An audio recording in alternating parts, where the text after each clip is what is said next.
Hello, student leaders, and welcome to our SLCP Meetup. My name is Lydia. I'm one of the SLCP coordinators, and I'm so excited to be here with you guys tonight. Today, we will be chatting about how to build your CV, whether that's your resume, CV. It could mean a lot of things. You could be using it for a job application. Maybe you're applying for your first part-time job, or maybe you're applying for an award or a position within a volunteering role. Maybe you're starting to apply for universities and you want to get those scholarship applications in. So, this can be really helpful for a lot of different people in a lot of different ways. All right, let's get it started. Make sure as well to let me know where you are from in the comments. I am sure we would love to hear that. How to build your CV, tips and tricks.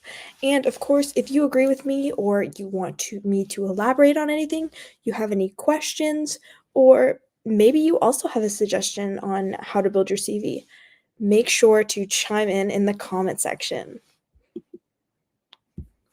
All right, so to go over kind of what we're going to be looking at today, for starters, we're going to be looking at career objectives, your experience, hard skills and soft skills and what those are. And we'll be going over some more.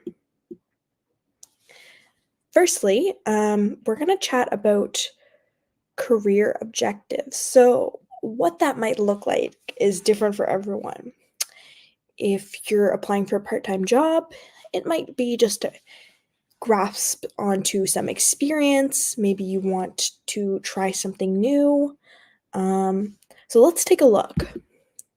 So, a career objective is a one or two sentence statement that summarizes your professional objectives and talks about how your abilities meet kind of what the company is looking for. So, really, this can help people of all ages and backgrounds. Like I mentioned, the different things you might want, whether it's a scholarship or it could be a job application, a volunteering position, anything.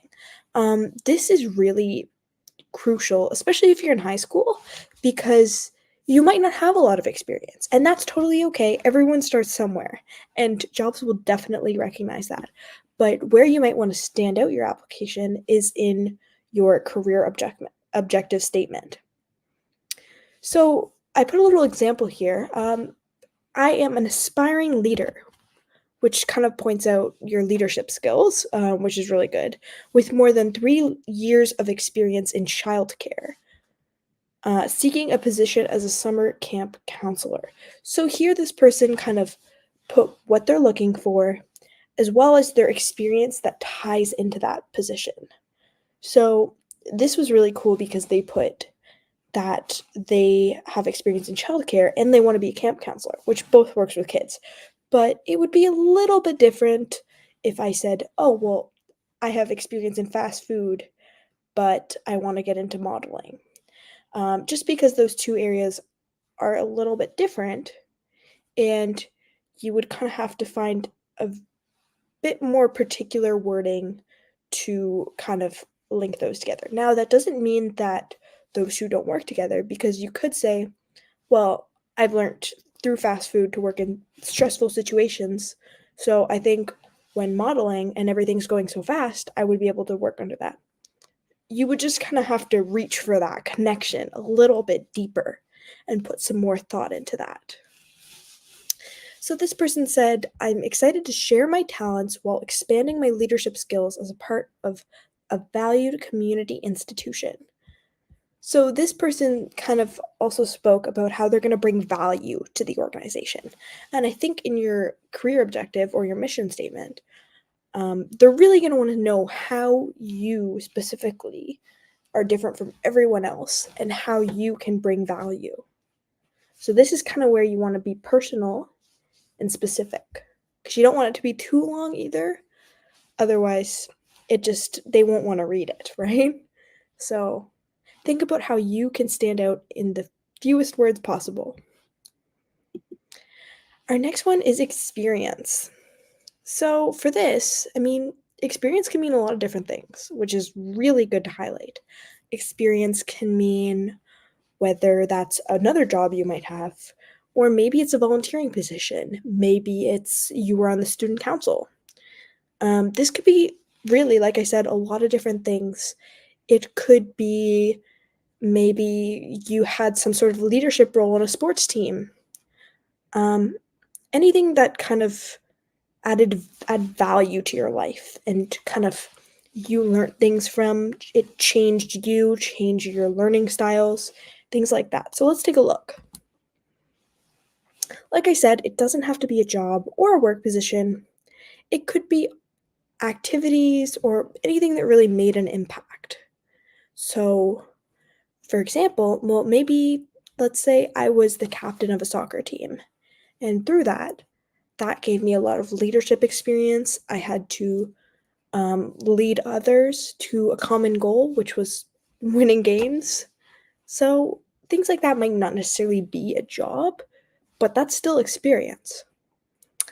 It's also really good to kind of highlight any achievements or awards within that experience because it kind of will be able to show your employer or your reader, whoever is getting your resume, kind of your standards, kind of like the achievements that you made within that. It's almost like proof that, wow, you're really cool. So, our third point is hard skills and soft skills, and we want both. So, let's talk a little bit about what are hard and soft skills. So, hiring managers choose candidates with a blend of hard and soft skills. So, soft skills are qualities that are applicable to any profession. Hard skills are more competencies that are exclusive to a given employment. Hard skills are often acquired via experience, but soft skills are ingrained in your personality and are difficult to teach. So, some examples for hard skills might be digital design, Microsoft Excel. So, those are kind of like programs where you that's not kind of part of who you are, but those are some hard skills that you're able to bring to a job. It could be Photoshop, it could be Canva, it could be budgeting on paper, like anything like that. Maybe you can lift really heavy things. Those are just kind of abilities almost. But soft skills are more like characteristics. Those are things that, you know, definitely aren't often things that other people can do as well. So this could be you're really good at communicating. Maybe you have really good customer service skills, or you're a fast learner. You're adaptable. You can problem solve. These are all things that aren't physical skills that you could do, but I mean, they're definitely going to help you in the job and set you apart as a candidate. Definitely, if you can think of any hard or soft skills that you might have, please let me know in the comments.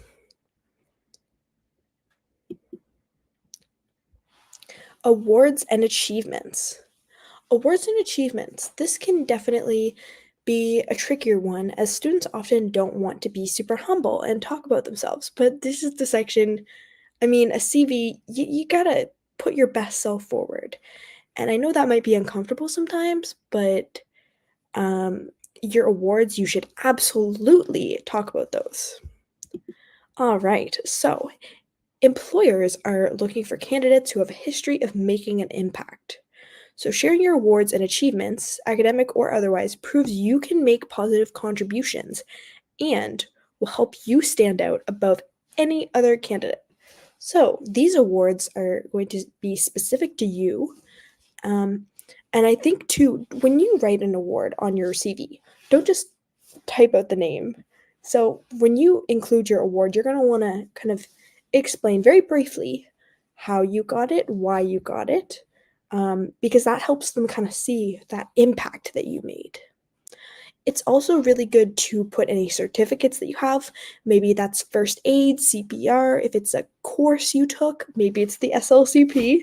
Um, because that also shows them that you're driven to go and get those certificates. And I think for sure it can help you stand out as an applicant, especially at the younger age. Those aren't typically things they'd expect you to have. So it's really good to highlight those in your resume.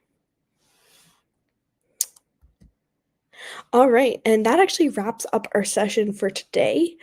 Um, if we don't have any questions, we're going to wrap it up. Um, CV writing can be pretty challenging sometimes, especially if you're not in the right mindset. And like I mentioned, it can be really difficult to kind of talk about yourself and like hype yourself up. But I promise this is a space where you can do it. You should be proud of your achievements and proud of who you are, your experiences, and what made you you. So definitely don't be scared to talk about that in your CV. And if you ever want any questions, um, you want somebody to look it over or some advice, you can always email me, lydia@studentleadership.ca, and I'd be happy to help you out. I've written many CVs in my lifetime, and I can tell you, you keep improving. And also, it's really good to remember that your CV can change. It doesn't have to be your final draft right away. You can make modifications, you can change it, and you might do that based on trial and error too, which is great. I mean, it's a learning curve. Awesome. Thank you so much for joining me today, and we'll see you next time.